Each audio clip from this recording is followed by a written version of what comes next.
Welcome to Practice Pub. My name is Tammy, and this is where characters gather.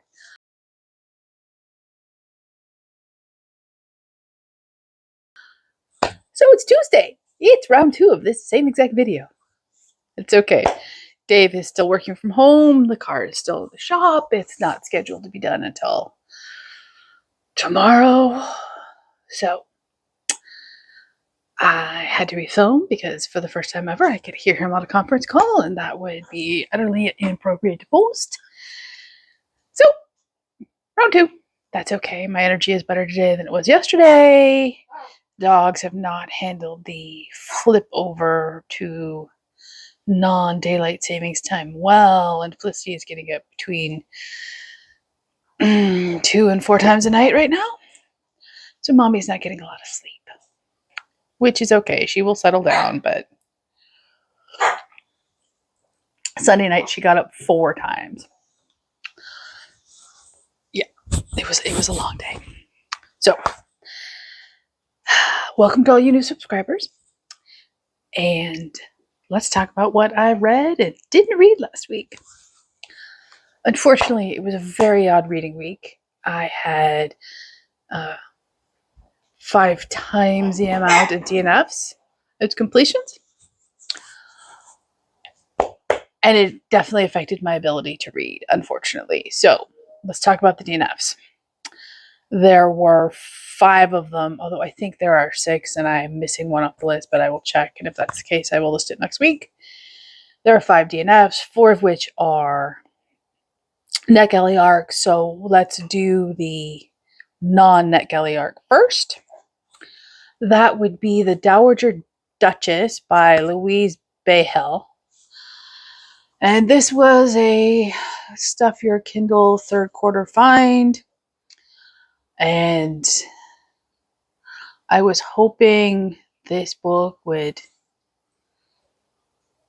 counteract some of the DNFs earlier, immediately preceding it.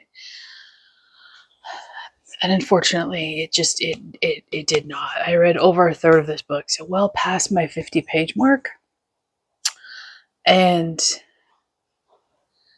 it's set in Regency London. It purports to tell the story of a widowed woman and her 2 adopted twin boys, and the Texas rancher who becomes an earl and is in London to claim his inheritance. The interaction with the little kids is fine. The rest of it is a clumsily written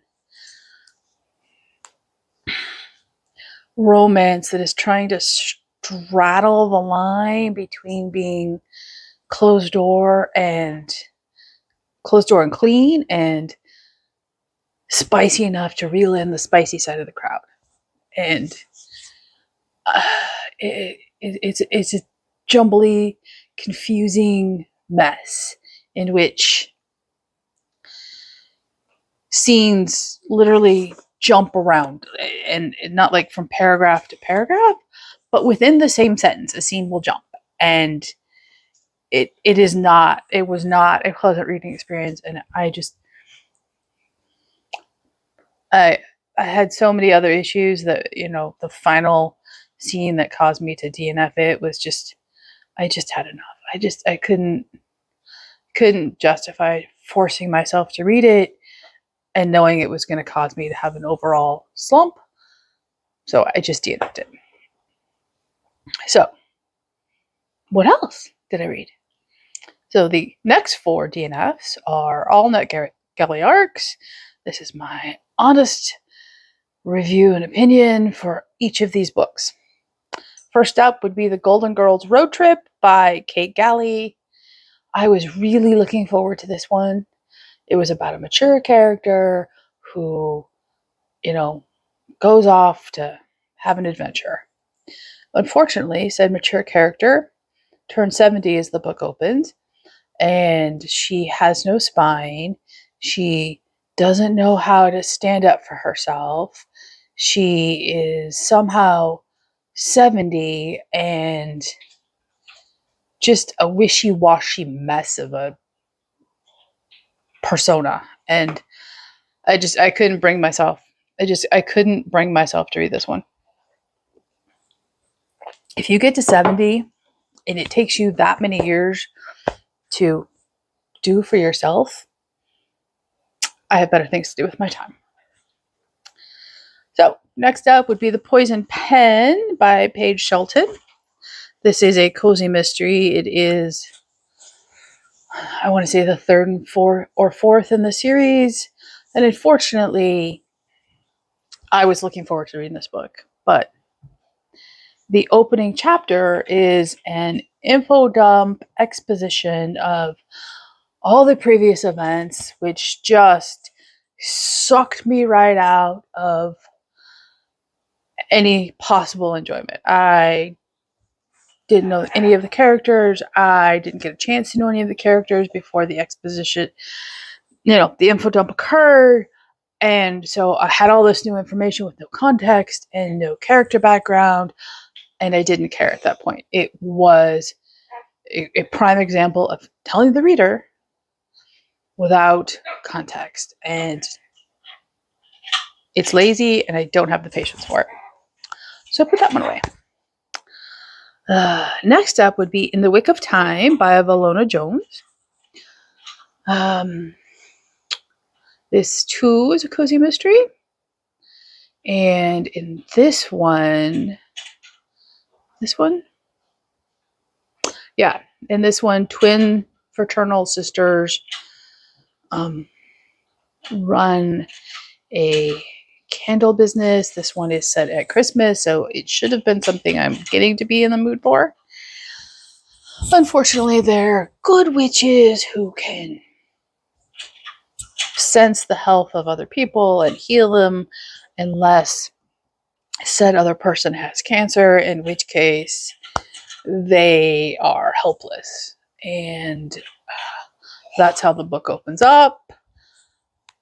And I didn't like the way either of these twins was talking about the people around them or the situation. And it was I don't want to say creepy, but it was off-putting. That's a better word. It was off-putting. And it would be another one I would have forced myself to read and then have regretted it. So put that aside. And the last DNF of last week was Mom-Com by Adriana Mather. This was supposed to be a romantic comedy. There was so much swearing in the first chapter and frustration with her kids and her situation that it was off-putting. I know that in general, I don't like swearing. I don't swear a lot personally. Okay, my husband swears like a sailor. But, if a writer can't find another way to express frustration for general situations and has to resort to swearing, it's lazy, it's poor writing. I'm not interested. Now, occasionally, if it's situationally appropriate, I'm okay with the swearing. And that was recently well documented when I reviewed The Fourth Wing by Rebecca Yarros. I'll link that video down below. And the F word appears at the beginning of the third paragraph on the first page. But that word was situationally appropriate and didn't remove the reader. You probably would have said the same thing whether or not you swear. It was that. Mom-Com was not that. It was just swearing for the sake of swearing, and no thank you. So that is everything I did not read last week.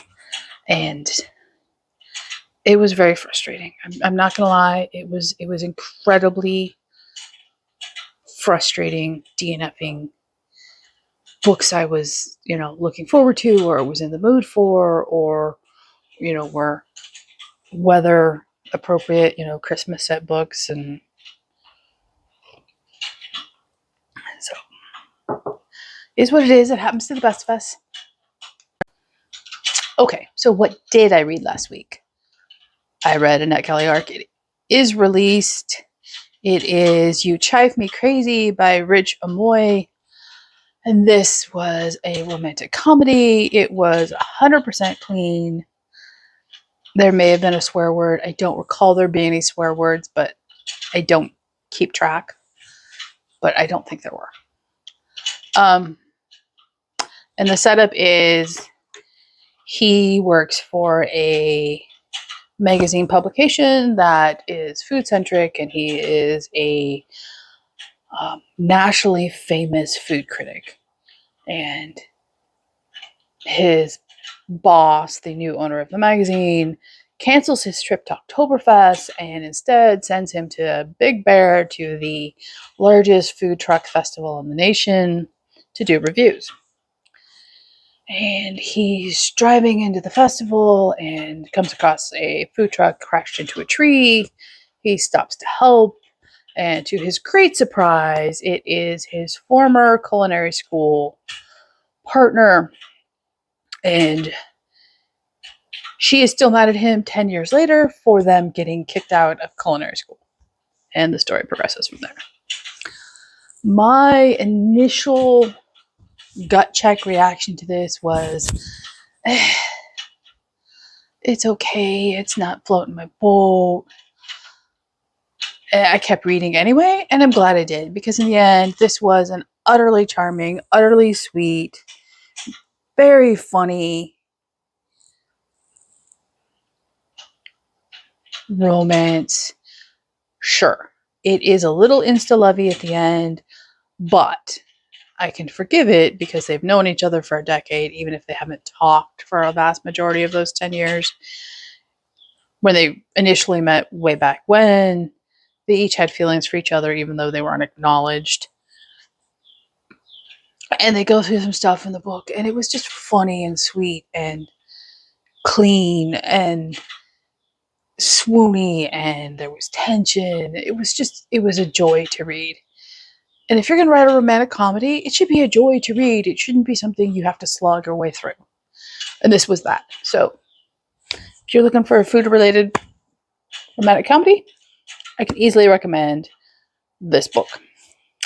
Okay. So what am I in the process of reading? I am in the process of reading The Seven Sisters by Lucinda Riley. I'm like 150 pages in. This reads very quickly. It's very enjoyable. I lose myself in this novel. And the only reason I haven't finished it is that I did a lot of stitching last week, and it's very hard to stitch and hold a book and read. In fact, it's impossible. So, but, I enjoyed myself immensely. And I'm hoping to get to this week Death on Tap by Ellie Alexander. It is the first book in the Sloane Krause mystery series. It's a cozy, and Ellie is a reliable author, so I am very much looking forward to this one too. So that is what I'm planning to read this week. How was your reading week last week? Hopefully it was better than mine.